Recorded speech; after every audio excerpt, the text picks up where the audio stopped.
This time on PedalBox, we're at the National Kit Car Show at the Three Counties Showground near Malvern in Worcestershire to check out more kit cars, owners groups, and one of the cheapest ways to get into some four-wheeled fun. Plus, whatever this is.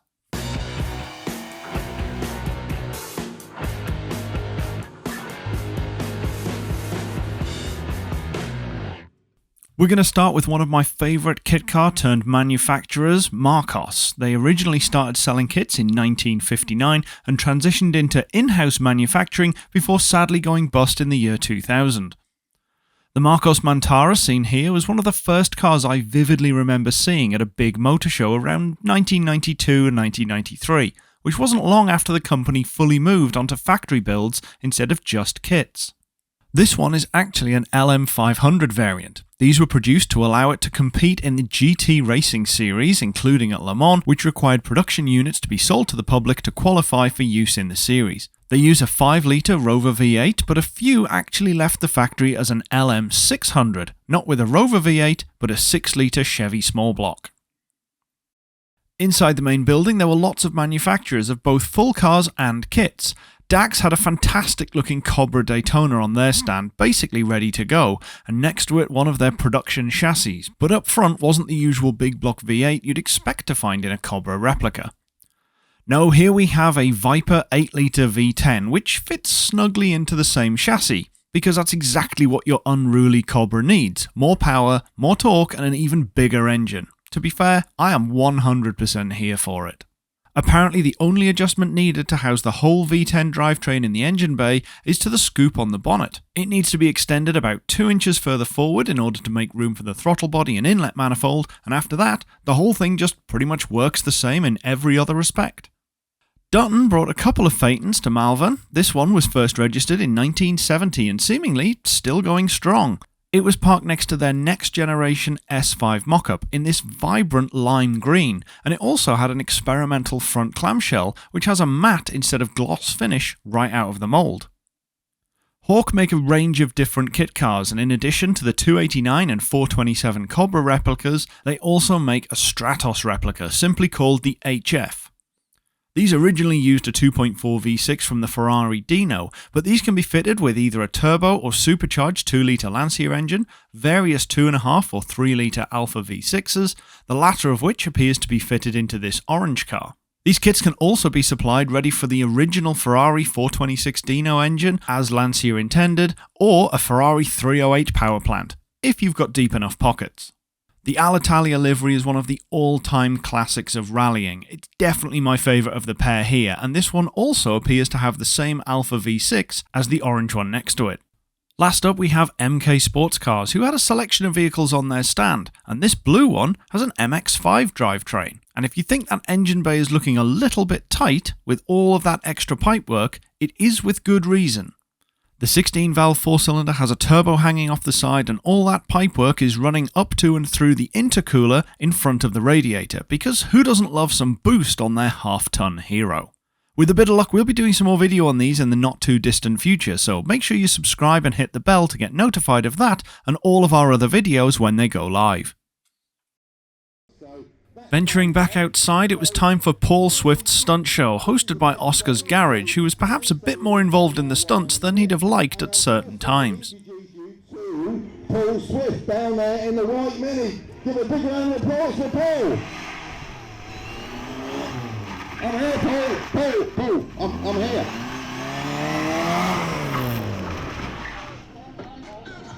Anyone got any fresh underpants? Mark Thornton was also up against Paul in his autocross build as they raced against one another in a best-of-3 heat. They're so flamboyant, aren't they? They have to make an entrance of some form. It's really absolutely ridiculous.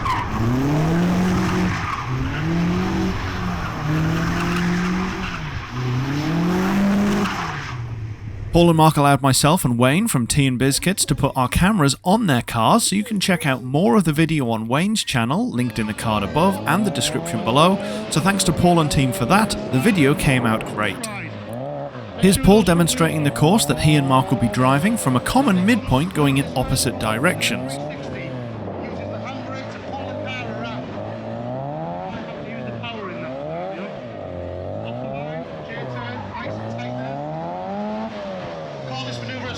because it just looks like a sausage on a bit of paper. That's how we remember these things. Down to the gate and 90 right.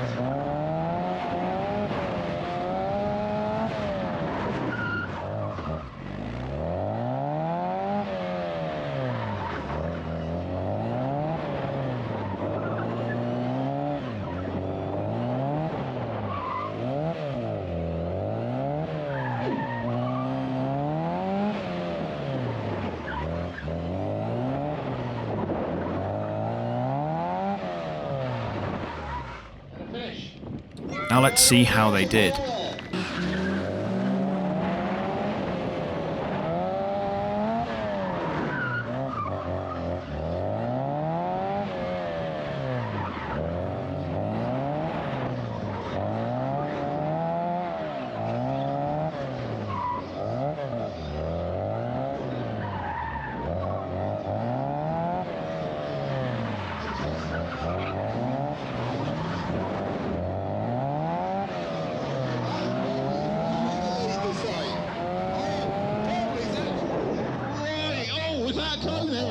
Was that a cone hit there? Oh, nobody's won't let me go away. So can Mark pull it back? He's definitely trying after the first half. They're just going to come down in the final run towards the finish. Oh, that's time to again. I think Mark has caught up. I think it's going to be really, really close. Here we go. Oh, I don't think I can call that one. 3, 2, 1.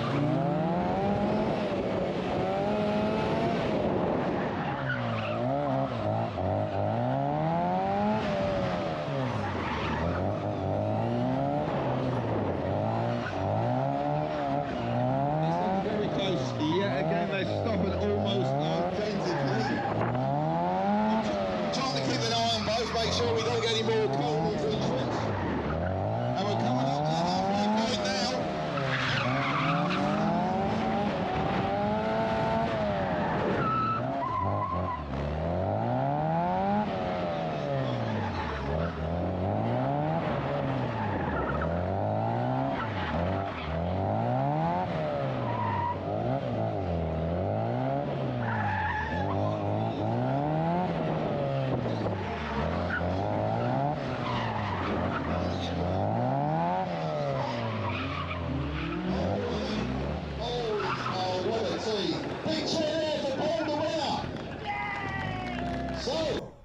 After 2 rounds, Mark's car needed a quick running repair, so Paul jumped into the Raptor to see how it handled.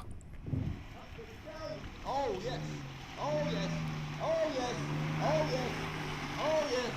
He's right actually. The dashboard doesn't say anything's wrong. But I've got to say, this probably is going to avoid the warranty. I've seen the sidewalls, they're really not that good. They're quite scuffed out. Are we going to go all the way back? No. Hey, we did a big cheer for that. No, Paul, we did all that yesterday.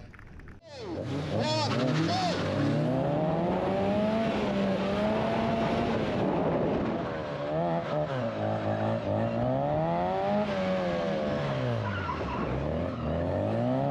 It's looking really, really close.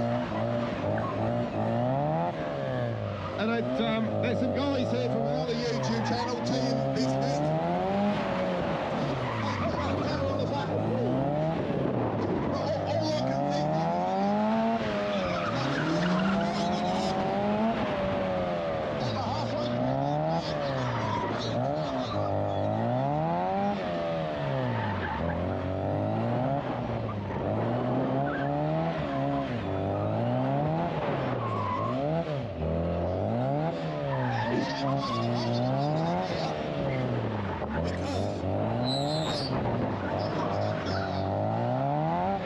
Here we go.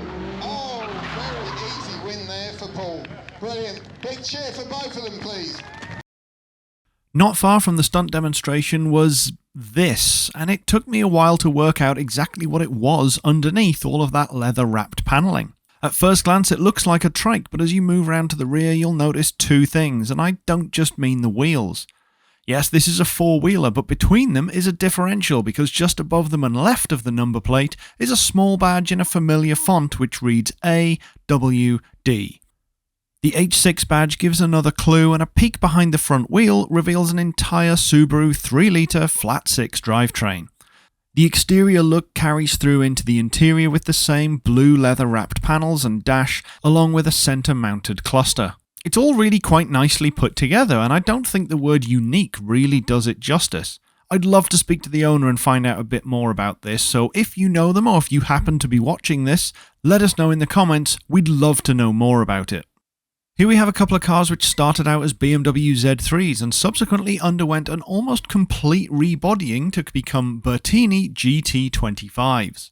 The only remaining exterior pieces which really give away the underlying Z3 donor are the doors, roof and possibly windscreen shape, and if you didn't see that straight away, it's really not that obvious.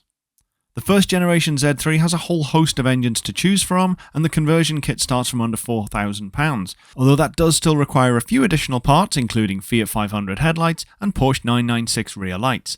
Bertini reckon it's only around 40 hours work to transform the whole car, or you can buy a finished one from them for just over 20 grand.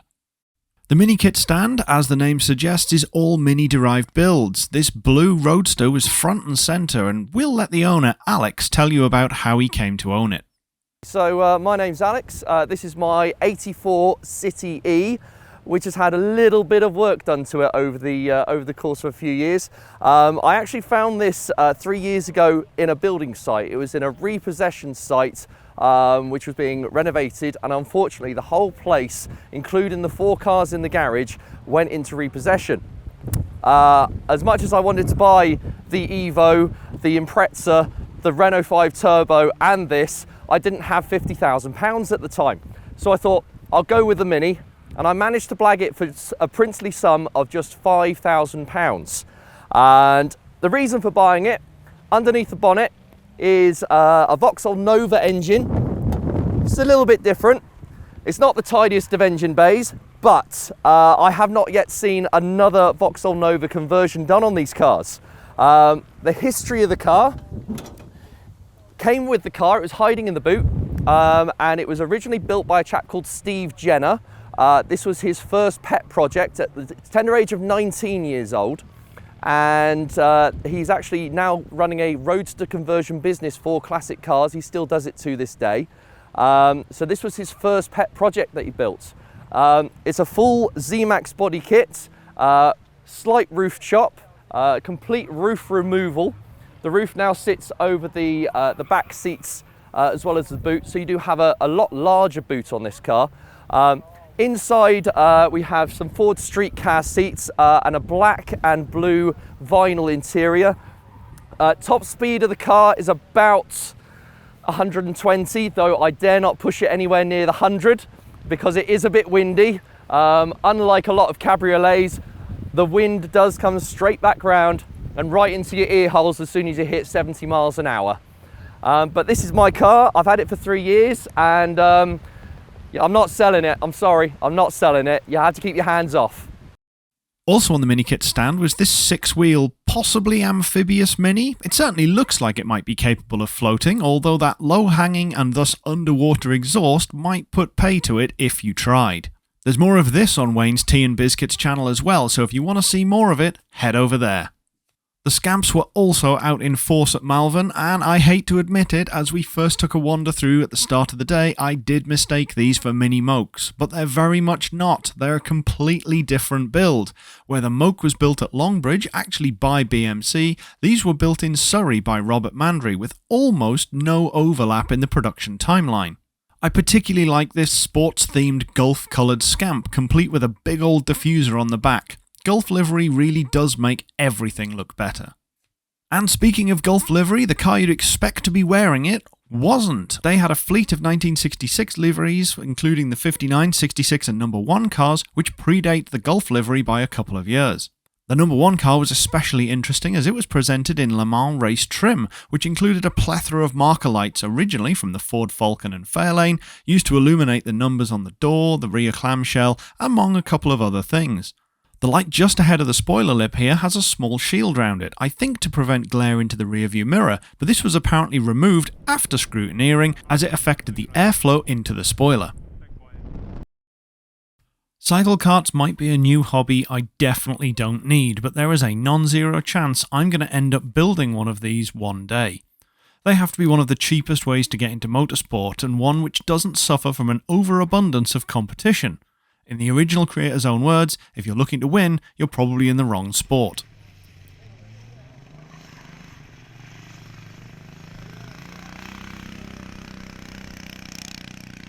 These are basically a spec vehicle, each using the same 200cc Honda engine, making about 7 horsepower, although with some minor tweaking, most end up maxing out around 10. The track width is limited to 38 inches with 17-inch spoked wheels, and the overall size is no more than about 96 inches with a 66-inch wheelbase, although these do have some leeway around the overall aesthetics and scale of the cars they're trying to ape.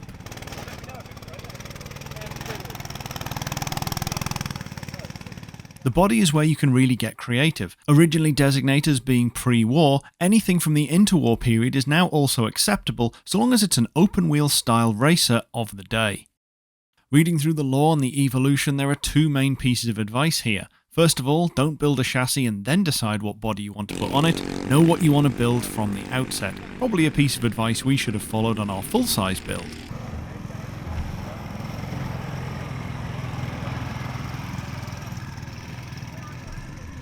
Secondly, have fun. Don't take it too seriously.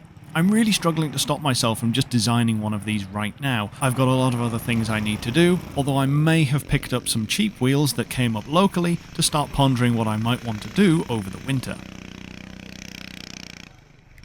Back over on the club stand, some cars were starting to make their way out as the day wound down, but that does have its advantages because it means plenty of good noises as they proceed out of the venue. This Sebring rumbled out powered by what I believe is the 4.6 Ford modular V8. And next to it, another was just getting ready to fire up its 383 cubic inch small block Chevy.